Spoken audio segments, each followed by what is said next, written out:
ஹரி ஓம். ஓம் ஷர்மனே நமஹ. யார் ஒருவர்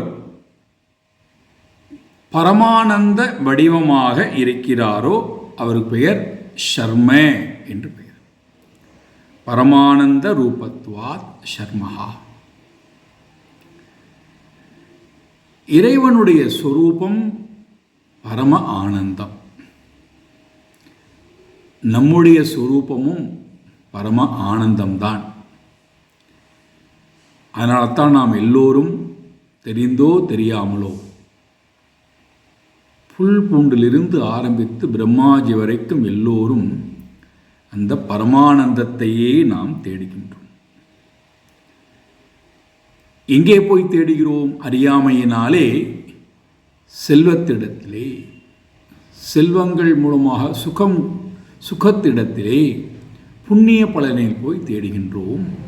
ஆனால் எப்பொழுது நாம் இறைவனுடைய சொரூபத்தை அறிய ஆரம்பிக்கின்றோமோ அப்பொழுது இறைவனுடைய சொரூபம் பரமானந்தம் என்றால் அதே பரமானந்தம் நமக்கும் வருகிறது.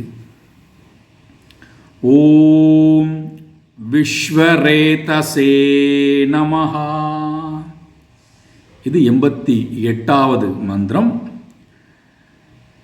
யார் ஒருவர் உலகத்திற்கு எல்லாம் காரணத்வாத், உலகத்துக்கெல்லாம் காரணமாக இருக்கின்றாரோ அவருக்கு பெயர் விஸ்வரேதஸ் என்று பெயர்.